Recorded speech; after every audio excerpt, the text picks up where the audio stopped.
I think my wife, 44 female, is cheating on me, m45. What do you think? I think my wife, 44 female, is cheating on me, m45. What do you think? Background. Me, 45 m, wife, 44, female have been married for 22 years. We met in third year of university and got married first year after graduation. After graduation I went on to professional school and she took a teaching job. During the 4 years of professional school, I also worked the third shift at a hospital to help make ends meet. During my last year of school, she got pregnant with our first son and quit teaching to become a stay-at-home mom. She had our second son 2 years later and our third 18 months after that. Our first son was born 3 months before I graduated, and I started my professional business the week I graduated. We had discussed that as she wanted to be a stay-at-home mom, it would require me to work long hours to build the business and create the lifestyle that we wanted. So, I worked 70–80 hours a week and built the business fairly quickly. We were living in a small house with 3 kids and my wife wanted to move up. I wanted to take a small step, but she said she wanted a big house because she had to stay at home and wanted something really nice. During this time my business had become pretty successful, so we could get a fairly big house, and we did. It was 7,800 square feet. The one thing I told her was that I would have to keep working long hours to afford it. She was on board with me continuing to work the hours. Over the next few years the business became even more successful. My wife said it was her life's dream to have a house on the beach. So, we bought a 6-bedroom home right on the sand in Charleston, Carolina. From that point on my wife and kids spent every holiday, school vacation and summer vacations there while I stayed home and worked. They also went every weekend. The kids didn't have sports. I would spend 1 week in the summer with them and take as many long weekends as I could to be with them. We did this for about 8 years. Fast forward to June of 2018. My wife and kids were leaving for the summer at the beach. I arrived home at 5 p.m. and they had already left. So, I grabbed a glass of scotch and sat down at the computer top to do some work. When I touched the keyboard, the computer turned on and my wife had left up her messenger opened. She must have forgotten to close it.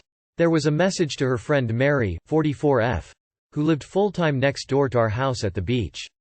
The message read, "Wife. Mickey tries very hard but it's too late, my heart belongs in Charleston." Mary's response, "This is so great, I can't believe it, you and my brother Lenny. I can't wait for you to get here so we can all go out together." Needless to say, my gut felt like it was punched. So, without telling her, I jumped in my car and drove to our house at the beach. When I arrived, the kids were out on the deck and saw me coming and went in to tell their mother that I was here. The kids were excited that I was there. Before I could go upstairs in the house, my wife came to the door and said she had forgotten something on the floorboard of her car. Could I retrieve it for her? As I was bending forward trying to see if I could find her item, I felt a hard smack on my $1. I immediately spun around to see who had smacked me, and there stood Mary's brother Lenny, M46, with an equally shocked look on his face, and he said, "I thought you were Cindy, my wife's name." I said, "Why in the hell would you be smacking my wife's $1? He just spun around and ran to his truck and speed off. I went upstairs to confront my wife on both the message to Mary and being smacked in the $1 by her brother. She immediately started saying she didn't know anything about the message, and then when I showed her the copy I made, she said it was just Mary being silly, it really didn't mean anything, and she didn't know why Mary said that. I said, "Then why would Lenny feel comfortable enough to smack you on your $1? I said, "I don't know any man that feels comfortable smacking another woman on her $1 unless there's something going on between the two of them." So, now she's still denying knowing why Lenny would do that and gaslighting me about her message to Mary, saying I'm crazy. What am I accusing her of? There's nothing there, just stop even talking about it. She still is refusing to even discuss either the message or the smack, saying that I'm upsetting the kids and she would never cheat on me. So, after a couple hours, I left and went back home as I was seeing red and didn't want the kids to see me this way. I'm at home now just steaming mad. What do the readers think? Is she cheating? Sell the beach house now. This reads like a novel. Why don't I buy it? Rolling on the floor laughing. I'm sorry, but I just can't get over that you and your wife look the same from behind. Did it happen in 2018? She is definitely cheating. Did you ask why Lenny was there in the first place? My partner of 12Y31 male is prioritizing his family over me 32F. I'm 32 female. My partner is 31 male. We have been together for 12 years. We usually have a really beautiful life. My partner is Indian, I'm white, and has been living in Aus for 15 years. His mum and brother came to Aus for the first time and stayed for 10 weeks. We just brought our first home. During this time, his mum cooked maybe 15 times. He didn't want her to cook all the time. I was working through this period, full time, cooked meals, kept the house clean. My partner helped, did their washing. They did nothing, just stayed at home all day. His mum can speak broken English, but she did not try to make conversation with me once. My partner tried to tell her to speak English, but she didn't. She did, however, call me into her room on day 2 and in perfect English asked when we are having kids. I had a really traumatic upbringing, and one of my core root systems as a human is to have a clean and safe home. The house, although I tried to keep tidy and in order, was not up to the standard I expect. I even had to clean their bathroom.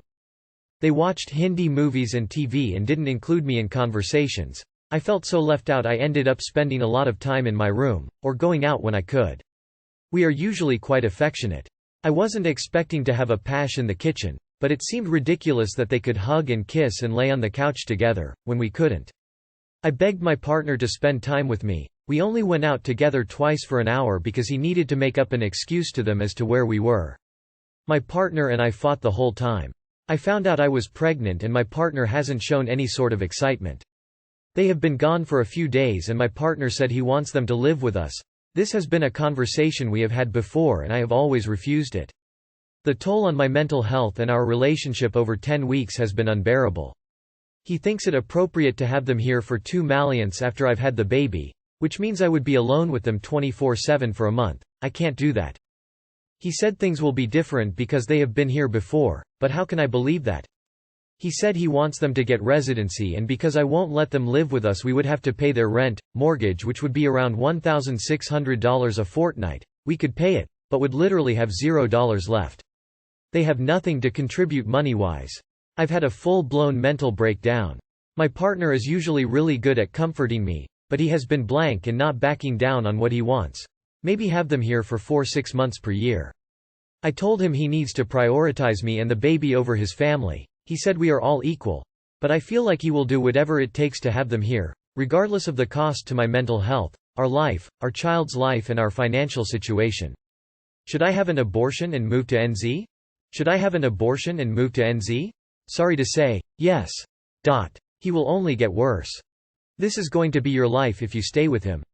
I can't tell you whether or not to get an abortion and move to NZ, but I will say if you stay and have this baby with him, this is going to be your life, and you will need to be okay with it. If you can't live with it, then do what you need to do, whether that's being a single mother or having an abortion or what have you. He sounds like a horrible partner and potentially a horrible father. It can only get worse with the grandchildren. It's not necessary to have an abortion if you can afford financially and emotionally to have a child by yourself, but there will be the additional risk he will use this to get back together. Coming from an Indian woman who has seen far too many men place their families over their wives, yes. Please do yourself this favor and move on. What he wants is the life he has been trained to want for his entire life, and it's not worth the fight it will take for him to pick you. I'm so sorry you're going through this. It sounds incredibly stressful. If I were in your shoes, I would run. I come from a Middle Eastern background and I know exactly what you're talking about regarding his family dynamics. This is one of those moments where you have to see your partner for who he truly is. He has communicated his priorities to you. He is not going to put you and the baby above his mom and other relatives. You got a taste of what your future will look like if you stay together. Thankfully, you aren't married and don't have a child together yet, so you do have a way out of this. I, 27F, asked my boyfriend, 29M, to set boundaries. His ex-GF, 31F, and he lost his friend group. I, 27 female, and my boyfriend, 29 male, have been in a relationship for the past 7 months. My boyfriend and his ex, 31 female, decided to be friends after the breakup, not just friends but best friends. They were in a 7-year-long relationship. I was okay with this fact since I thought it was a mature thing to do. I met the ex a few days after my boyfriend and I became official for some coffee. She wasn't the most approachable but was decent enough to have a conversation with. We picked her up and she immediately started telling my boyfriend off, like he keeps forgetting to lock the doors and that the car was dirty. I didn't mind it at first, but I was definitely alarmed. Fast forward to a few weeks after, my boyfriend got fired from his job. He was obviously sad, but I was there to comfort him. He told his ex and she kept calling him that day asking if he was okay. One call was okay with me, but multiple? It was alarming. Me being an honest person, I told him right away that I was not comfortable with his ex being an important person in his life next to me. He understood and said that he would set boundaries. However, every time we were together, I would see him message his ex from time to time. We don't keep secrets from each other, so I just ask what they talk about. They basically talk about this girl his ex wants to date and has been asking him for dating advice. It may be just that, but I was still not comfortable. I talked to him again about those boundaries. We argued since he just wanted peace from both sides. Turns out they have the same friend group and he didn't want any awkward air or people taking sides. I understood and tried my best not to be bothered by it, however I still wanted him to place boundaries. He agreed again and talked to her for the second time. This time she got mad since she claimed that I was taking away her only confidant. I only asked my boyfriend to set boundaries, like not talk every day or hang out where it was just the two of them, not stop being friends. She called me crazy and that I was the red flag. It made me livid. Fast forward again, it came to a point where my boyfriend got fed up with her constant need for validation for anything she wants to do towards her crush. He talked to her and they fought. Long story short, they're not on speaking terms anymore. I was not part of this. I just told my boyfriend to take some time off from talking to her. However, this created a rift between their friend group, where others took her side and all. He is okay with it, but I know it hurts him. I don't know how to comfort him. Take note, he was friends with that friend group before his ex was.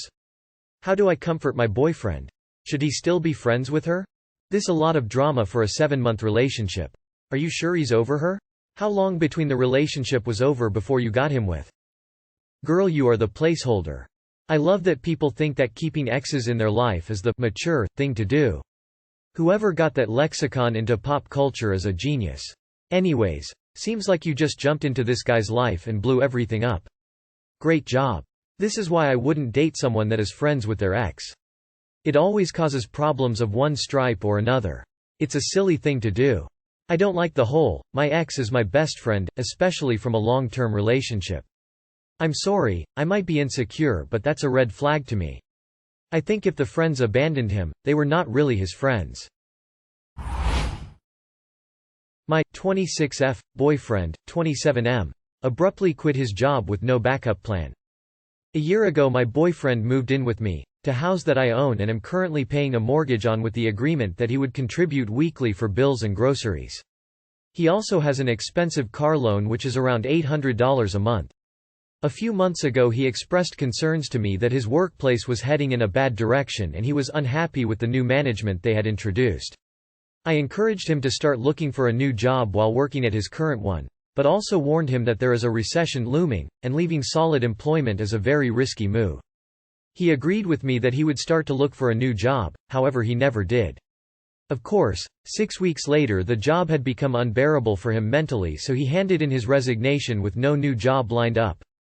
We are now almost 7 weeks into him being unemployed and unable to even land an interview. The car loan has completely eaten his savings and he is no longer contributing to groceries and bills.